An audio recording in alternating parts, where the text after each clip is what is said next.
तो सबसे पहले अपन बातें करते हैं दिव्या भारती को लेके। तो दिव्या भारती को तुम जानते ही होंगे, ऋषि कपूर एंड शाहरुख खान के साथ दीवाना जैसे सुपर हिट पिक्चर में काम किया था और सात समंदर पार जैसे ऑल टाइम हिट गाना में डांस किया था। लेकिन बस 19 साल की उम्र में उनका डेथ हो गया। तो इतने साल बाद दिव्या भारती का कोस्टर कमल साधना, जो कि बहुत सारे पुराने हिंदी फिल्म में काम किया था, तो उन्होंने बहुत ही शॉकिंग बात बताया। उन्होंने बोला कि दिव्या भारती जब 18 साल का था तब वो फिल्म प्रोड्यूसर साजिद नाडियावाला को शादी करना चाहती थी। इवन दिव्या भारती ने उसको मैरी भी कर लिया था। लेकिन फिर 19 साल की उम्र में जब लाडला फिल्म का शूटिंग चल रहा था तब दिव्या भारती का डेथ हो गया और साजिद नाडियावाला की 2000 साल में किसी और लड़की से शादी कर लिया। तो इतनी छोटी उम्र में दिव्या भारती ने शादी कर लिया और ये बात हम लोगों को पता तक भी नहीं है। लेकिन क्या करे, बुरी किस्मत उनके साथ नहीं रही। ओके, तो बातें करते हैं पुष्पा 2 और डेविड वार्नर के बारे में। तो डेविड वार्नर एक फेमस ऑस्ट्रेलियन क्रिकेटर है। तो जैसा कि हम लोग पुष्पा भाव का फैन हो, ठीक वैसा ही डेविड वार्नर भी पुष्पा भाव का बहुत बड़ा फैन है।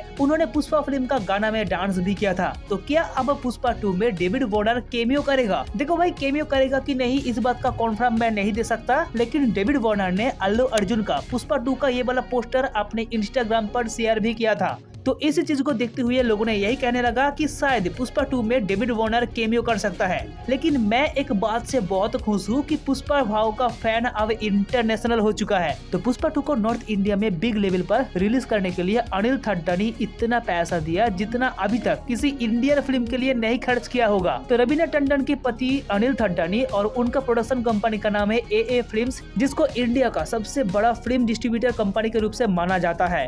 तो AA फिल्म्स पुष्पा 2 का north Indian theatrical rights 200 crore में खरीद लिया है, जो कि अभी तक इंडियन फिल्म के लिए सबसे बड़ा रिकॉर्ड है। अभी तक किसी भी इंडियन फिल्म को इतने हाई थिएटिकल राइट्स देकर नहीं खरीदा गया। इसके अलावा AA फिल्म्स जूनियर NTR का देवरा, रामचरण का गेम चेंजर और प्रभास का कल की पिक्चर को भी नॉर्थ इंडिया में डिस्ट्रीब्यूट करेगा। तो बातें करते हैं अगला अपडेट की। तो जूनियर NTR का high budget pan India movie Devara part 1, जो कि ऑब्वियसली एक साउथ सिनेमा है, लेकिन इस पिक्चर को north India basically Hindi build में ग्रैंड सक्सेस दिलवाने के लिए करण जौहर का धर्मा प्रोडक्शन कोलैबोरेट किया। इससे पहले बाहुबली को भी धर्मा प्रोडक्शन ने नॉर्थ इंडिया में डिस्ट्रीब्यूट किया था और इसी वजह से बाहुबली को हिंदी लैंग्वेज में इतना ग्रैंड रिस्पॉन्स देखने को मिला था। तो अब जूनियर NTR के साथ भी करण जौहर कोलैबोरेट किया देवरा पार्ट 1 का हिंदी वर्जन को ग्रैंड सक्सेस दिलवाने के लिए। ओके, तो बात करते हैं मंकी मैन को लेके। तो देव पटेल की मंकी मैन, जो कि हनुमान से इंस्पायर है और ऑब्वियसली ये एक हॉलीवुड पिक्चर है कि 5 अप्रैल को रिलीज हो चुका है, लेकिन इस मूवी को अभी तक इंडिया में रिलीज ही नहीं किया गया। बेसिकली इस पिक्चर में इंडियन कल्चर और हिंदू धर्म को लेकर भी दिखाया गया है। तो इसी वजह से कुछ मीडिया रिपोर्ट के मुताबिक इस मूवी को इंडिया में बैन कर दिया जाएगा। लेकिन बॉलीवुड हंगामा के कुछ लेटेस्ट रिपोर्ट के मुताबिक इंडिया का सेंसर बोर्ड ने इस मूवी को अभी तक देखा तक भी नहीं है।